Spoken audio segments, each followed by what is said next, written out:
Estamos de regreso en el programa, estoy con Alfredo Herrera, periodista, escritor, analista político y ha escrito un artículo muy interesante que se llama Votar o Votar, votar de sufragar con V y votar de echar a la basura con B. Esa es la pregunta que debemos hacernos, dice él, durante las elecciones, es que lo he traído para hablar al respecto. Alfredo, bienvenido. Muchas gracias, Quique, y una vez más, satisfecho y complacido de conversar contigo. ¿Por qué has hecho esa disquisición entre si el próximo octubre debemos sufragar o debemos votar a la basura a autoridades y candidatos? Efectivamente, la idea en este proceso electoral me parece que ya debe entrar a una situación de madurez electoral. Primero, porque los ciudadanos ya deberíamos estar en condiciones de definir claramente cuál es nuestro rol en un proceso democrático. Lamentablemente, los últimos 20 o 30 años ha sido, no sé cómo calificar, una catástrofe los resultados de nuestras elecciones. Autoridades que están en la cárcel, niveles de corrupción muy altos, una falta de ética de quienes, entre comillas, nos gobiernan. Entonces, y ahora, en este proceso electoral que se viene en octubre, hay una variopinta, como siempre, cantidad de postulantes, pero hay una característica especial. Hay muchos que están intentando repetir el plato. Es decir, o han ejercido como alcaldes y quieren subir a otro espacio, o a una alcaldía provincial, por ejemplo, si han sido alcaldes distritales, o pasar a la gobernatura regional, o vienen de haber ejercido la función legislativa y ahora pretenden cumplir una función administrativa regional. Entonces creo que el ciudadano ya debería ponerse en condiciones de decidir si realmente voy a votar, como bien dices, con V, elegir a mi representante, o voy a desechar a los que ya han estado en función y han demostrado que no han podido hacer nada por nuestra región, ni por la ciudadanía, ni por el país. Creo que esta idea de votarlos, de echarlos, de desecharlos, también debe ser una actitud ciudadana que se puede manifestar en el momento de las elecciones. Claro, en una democracia los electores tienen en los procesos electorales la posibilidad de premiar o sancionar.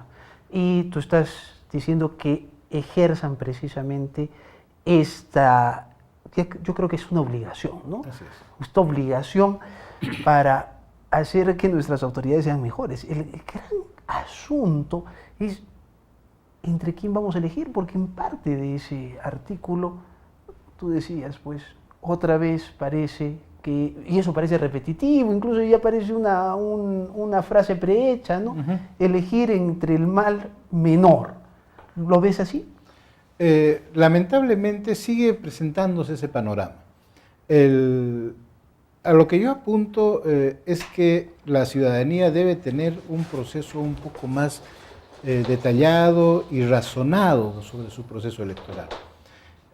Basta ver la campaña electoral en la que estamos viviendo. Candidatos que cumplen unos retos de bailes en las plazas, enmascarados, con politos, o carteles que están pésimamente escritos. Hay un cartel que he visto, trabajo y honestidad. O sea, a esa palabra honestidad le robaron la D final, pero igual la colgaron. Es decir, quien colgó o quien autorizó colgar eso ha dicho, está mal este cartel, pero igual lo hacemos. O sea, eso nos permite ver... O peor, no se dieron cuenta. ¿No? O peor, no se dieron cuenta. Eso nos permite ver que quien está detrás de eso, cuando ejerza su función de autoridad, o no se va a dar cuenta de los errores que hay, o si se da cuenta va a decir, sigamos nomás, no importa, nadie se va a dar cuenta. Entonces, creo que el ciudadano ya debería entrar a un proceso de análisis de ese tipo y mejorar su calidad electoral. Hay asuntos que a mí me dan vueltas en la cabeza. Y es que en el Perú, es cierto, tenemos mucha corrupción, hay que combatirla, estoy de acuerdo. Pero también empezamos a sancionar todo y eso nos hace perder de vista lo importante, ¿no? Tenemos que darnos cuenta los ciudadanos de muchas cosas, pero por ejemplo, tener a los jueces electorales y a los periodistas viendo si el alcalde regala una gorra que cuesta 12 soles o cuesta 13, porque si cuesta 13 ya es una infracción electoral. Si regala cerveza o regala arroz, si hace... Bueno, eso no es precisamente lo sustancial, debe evitarse, pero debe evitarse como una acción cívica, ¿no? No tener, digamos, a periodistas y a jueces electorales tras esas cosas cuando debe haber cosas muchísimo más importantes. Como por ejemplo ver si los candidatos están proponiendo cosas que son realmente importantes y que se pueden concretar o no, o si los candidatos son pillos, si están lavando dinero, cosas que son realmente trascendentes, ¿no es cierto? Yo voy a recordar un hecho que ahora ha vuelto a cobrar vigencia a raíz de este proceso de ser muy controlistas, ¿no? En todos los niveles. Hay un congresista por Cusco que se llama Benicio Ríos. Él está no habido, está prófugo, pero está con una orden de captura. Ya el Poder Judicial ha dicho que debe ir a la cárcel porque se le ha encontrado muchos delitos de cuando fue alcalde distrital en Cusco. ¿Qué hay en esta parte de la historia de Benicio Ríos? Él efectivamente deja de ser alcalde distrital, postula, después se convierte en alcalde provincial y luego postula a ser gobernador regional. En ese proceso, la prensa y algunas instituciones de la sociedad civil muestran que está pues, en un proceso judicial, de que ha cometido supuestamente delitos, de que se está por dar la sentencia. Toda esa situación en la opinión pública hace que Benicio Ríos, siendo favorito para la gobernatura regional en Cusco, pierda las elecciones en una segunda vuelta y gane un candidato que, mal que bien, está ejerciendo su función. Bueno, todo el mundo pensó que efectivamente habíamos sancionado a este exfuncionario, no dándole la confianza para un cargo tan importante. Pasaron las elecciones regionales, la información se diluyó, nos olvidamos de él y resultó elegido congresista de la República. O sea, lo premiaron. Lo premiaron. ¿Qué pasó en la mente de los electores que en un momento, por la presencia de su caso en los medios de comunicación, lo sancionan, negándole el voto? Pero después de que se diluye la información, lo premian, dándole la confianza para que sea congresista, incluso para algunos un cargo mucho más alto. Y ejerciendo como congresistas, el Poder Judicial termina ratificando la sanción y ordenando cárcel. ¿Por qué elegimos mal, Alfredo? Yo creo que elegimos mal porque no tenemos una cultura cívica racional. Somos muy emotivos. Es muy probable que votemos por el candidato que mejor baile, que mejor dé un discurso, que se disfrace de arequipeño y dé discursos a lo lonco para tratar de convencernos, o a aquellos que muestran hojas de vida engañosas. Entonces nosotros terminamos emocionándonos por ellos y no siendo racionales con nuestra decisión. En segundo lugar, ¿por qué elegimos mal? Porque en el medio del proceso no hemos hecho funcionar los mecanismos de fiscalización que tenemos como ciudadanos. Está bien, podemos hacernos engañar, resulta que el candidato que decía ser ingeniero ni siquiera terminó la secundaria. Se le descubre, pero no hay en ese momento una institución que sancione ejemplarmente, ni hay un movimiento de la población que obligue a esa sanción. Tenemos que ir a una pausa. Yo quiero agregar a lo que tú has dicho otro aspecto. Nosotros, los ciudadanos que vamos a las urnas, elegimos mal porque somos los últimos en el proceso de selección. Los partidos políticos están eligiendo mal. Y te propongo que hablemos de partidos políticos tras la pausa. Regresamos en modo avión.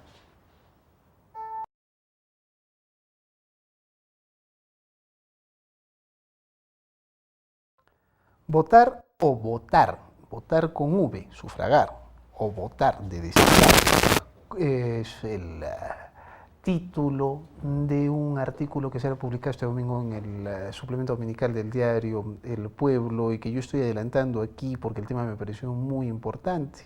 Así es que, Alfredo, te propuse que hablemos de los partidos políticos. Nosotros votamos de los que han sido precandidatos, se supone, por un partido político, que han sido seleccionados finalmente en procesos internos, que luego han pasado por filtros de inscripción como en el Jurado Nacional de Elecciones y han pasado un proceso de tachas de otros partidos políticos y de ciudadanos. Me imagino que todo sería mucho mejor si tuviéramos realmente partidos políticos, ¿no es cierto? Cosa que no tenemos en este momento, ni a nivel nacional, ni siquiera a nivel regional. Y esa debilidad la pagamos precisamente con congresistas que no hacen su trabajo bien, con personas que se postulan porque tienen proyectos personales, no precisamente proyectos políticos o de la sociedad. Es cierto, y sobre todo, no solo no tenemos partidos políticos sólidos, sino no tenemos un sólido proceso de filtro electoral, como has mencionado. Una cosa es que los partidos políticos efectivamente hacen sus procesos internos, y otra cosa es todas aquellas instancias por las que se van filtrando toda la información que presentan los candidatos formalmente, su inscripción, sus hojas de vida, la transparencia de su información, si tienen antecedentes judiciales, etc.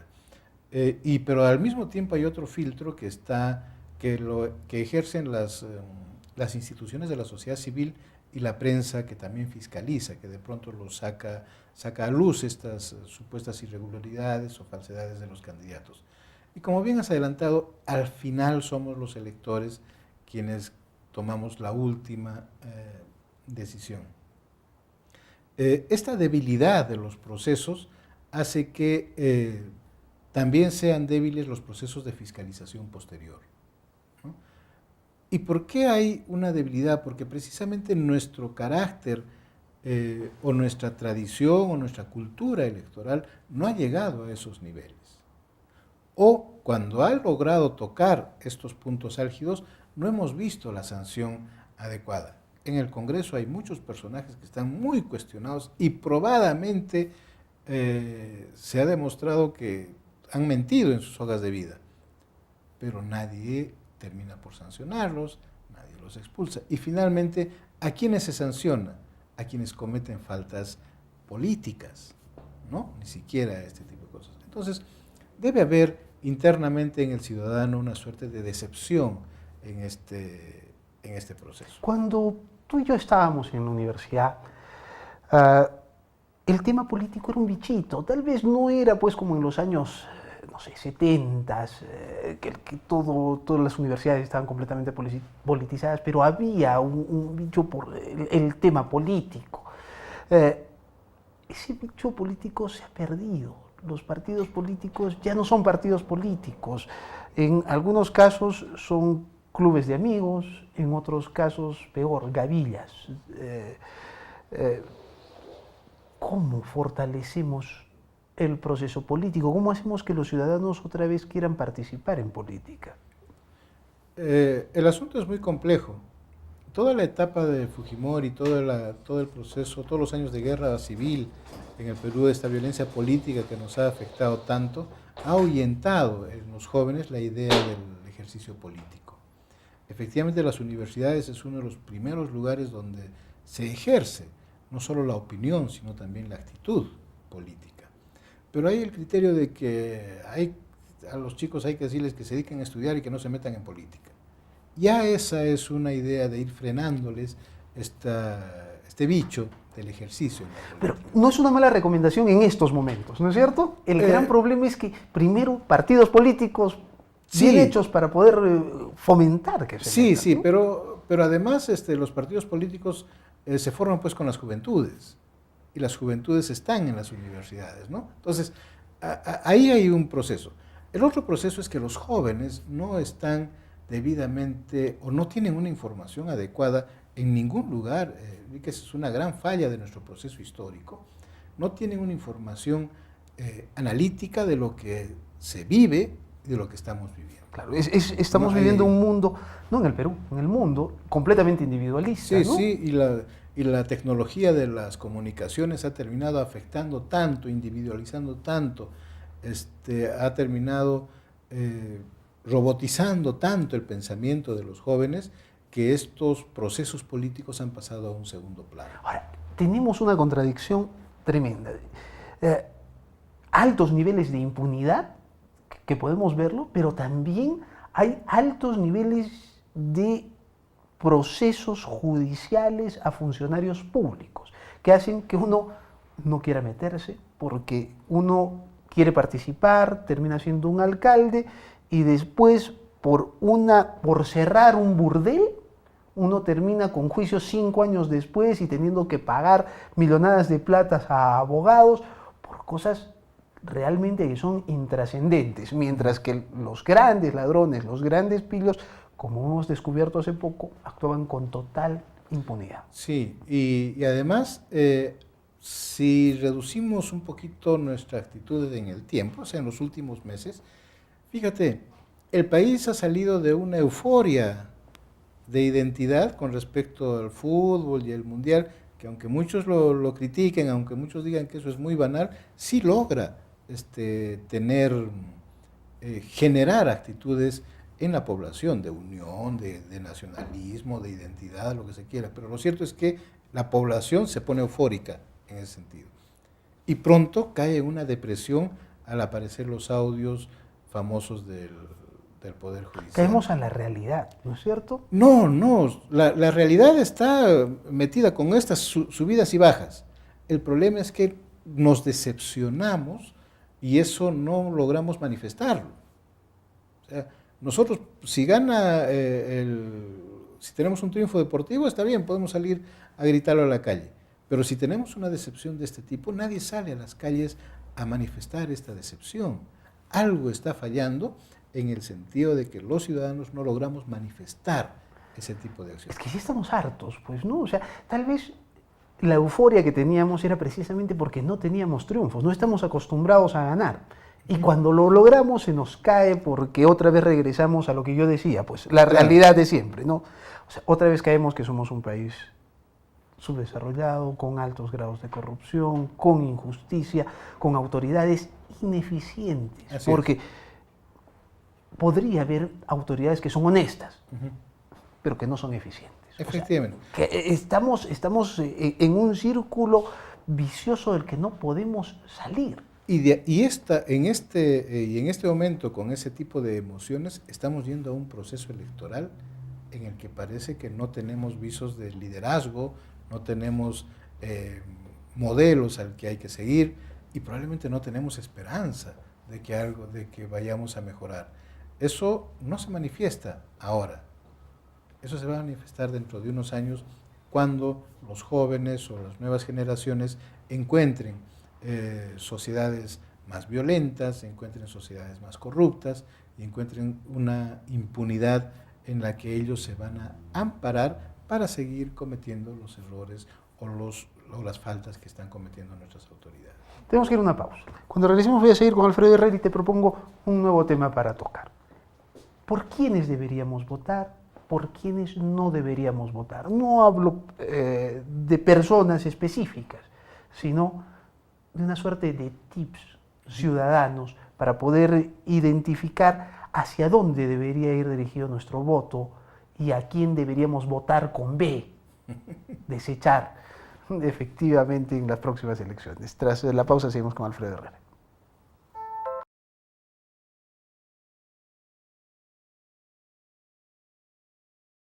Estamos de regreso en el programa, sigo con Alfredo Herrera, él es periodista, escritor, analista político y estamos viendo a quién votar, por quién sufragar y a quién votar a la basura en las próximas elecciones.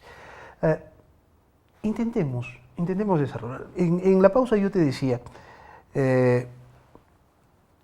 una de las posibilidades es tratar de votar por alguien que conozcamos, porque ante esta gama de desconocidos, porque no tienen una trayectoria política, no se les conoce como ciudadanos, muchos tipos simplemente aparecen, y ante una imposibilidad real de conocer sus propuestas, porque lo que presentan al jurado electoral especial o al Jurado Nacional de Elecciones es un control copy, control V, ¿no es cierto? Entonces eso es lo que se está haciendo.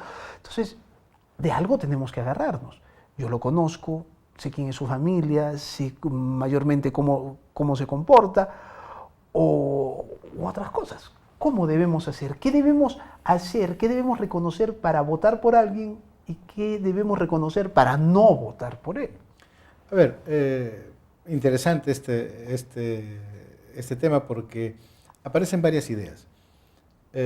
Una primera, a modo de ser gráfico nomás, recordar una tira cómica de Mafalda.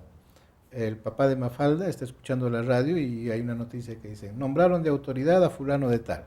El papá de Mafalda reniega y dice, toda la vida son los mismos, es el mismo personaje, nunca cambiamos, son los mismos viejos y políticos de siempre. Y en la siguiente noticia dice, nombraron en este otro cargo a fulano de tal.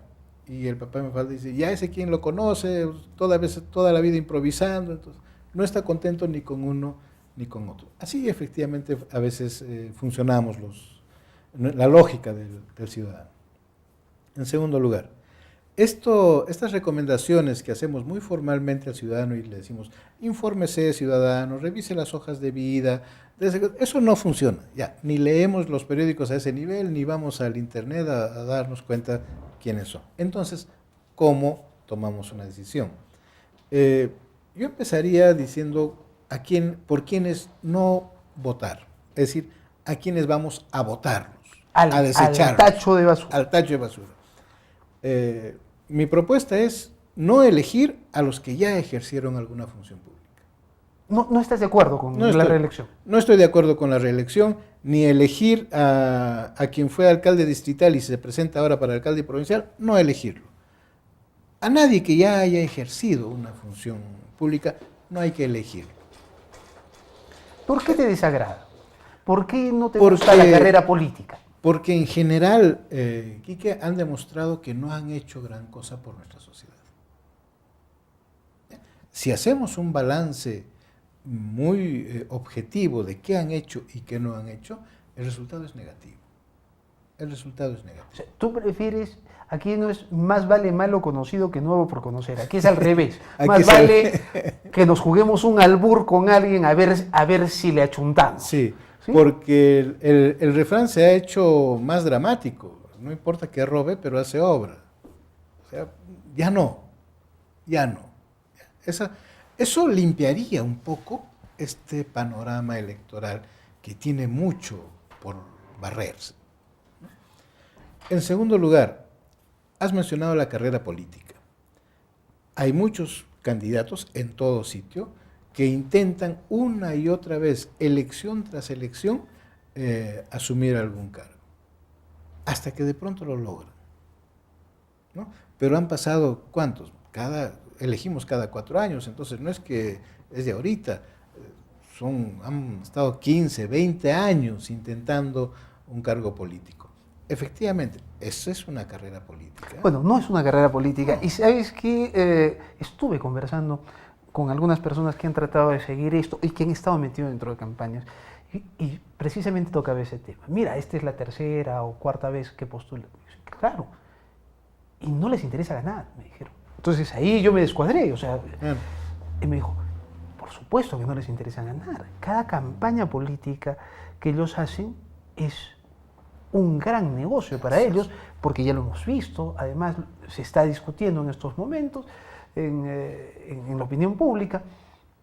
¿Quieres ser, qué se llama, alcalde distrital de tal? Sí, tienes que pagarme tanto. ¿Quieres ir como primer regidor? Tienes que pagarme tanto. Y todo ese dinero no es fiscalizado y no se da de una manera formal, sino termina siendo un gran negocio. Entonces, con eso te compras el carro, con eso te compras tu casa, con eso pones tu negocio, con eso haces las cosas. Así es. ¿No?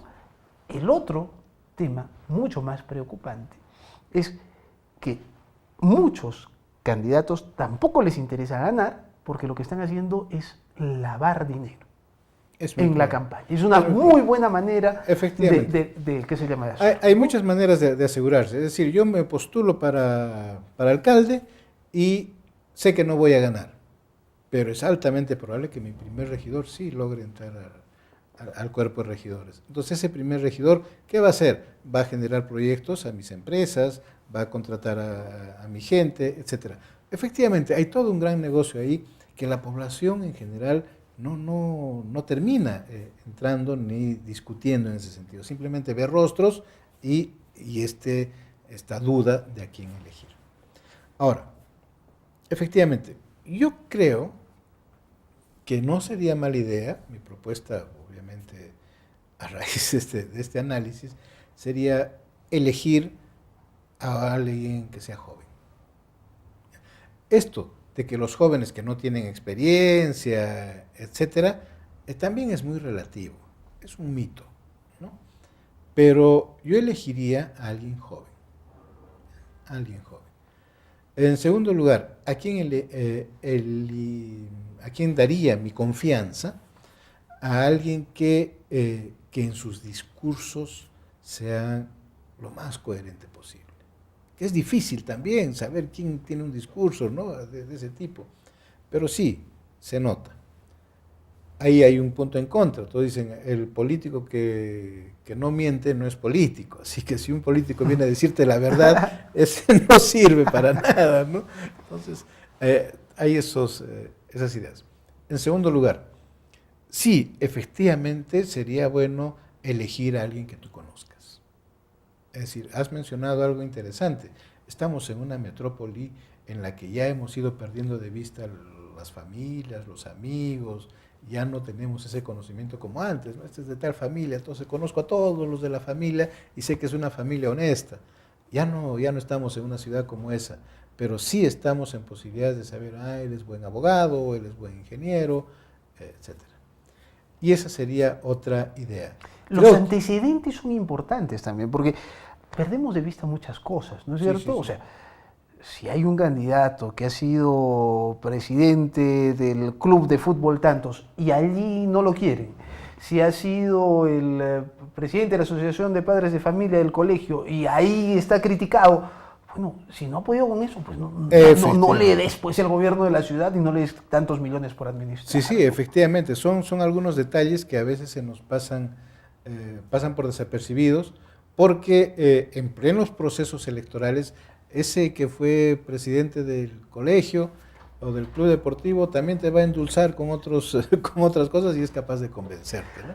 Transparencia decía, por ejemplo, si el candidato tiene juicios por alimentos, no votes por él. Si él tiene antecedentes de violencia contra su pareja, no votes por él. ¿No es cierto? Son cosas simples. Si hay cuestionamientos, si hay una riqueza que no parece justificable, no votes por él, ¿no es cierto? Entonces hay algunos tips ahí por ahí también que deben tomar. Sí, porque así como decía que ya no estamos en una ciudad en la que es fácil reconocernos, sí estamos en una ciudad en la que de repente nuestro hijo estudia en la universidad y su profesor es el candidato. Entonces sí hay formas de ir conociendo a esto. Cómo ayudar efectivamente a una conversación electoral en la familia, entre los amigos, con una sinceridad que nos ayude a mejorar en ese sentido. Creo que ese es un gran consejo. Conversen en la casa, conversen en la casa por quién votar. Efectivamente, se aparecen los nombres, sí, yo lo conozco, es mi amigo, o ¿sabes qué? Lo conocí, mejor no. En fin, esas cosas sí ayudan un poco en un panorama tan amplio como el nuestro, ¿no? Otro detalle que sería bueno que Nos han dado el tiempo, si lo... Brevísimo. Estamos eligiendo alcaldes, estamos eligiendo a un empleado, no a nuestra autoridad. Recordemos los procesos para entrar a un trabajo, a cualquier trabajo. Uno presenta su currículum y quienes te van a elegir califican. Eso es un proceso electoral. Ellos están presentando sus currículums y nosotros estamos diciendo, es profesional, ese tiene esta experiencia, etcétera, etcétera. Y finalmente nosotros decimos, a este elegimos, no para que nos gobierne, sino para que nosotros le digamos qué tiene que hacer por nuestra ciudad. Porque nosotros pagamos su sueldo, porque nosotros lo fiscalizamos y porque él está para servirnos a nosotros. Alfredo, te agradezco muchísimo. Gracias a ti. Gran enfoque. Nos reencontramos mañana en Modo B.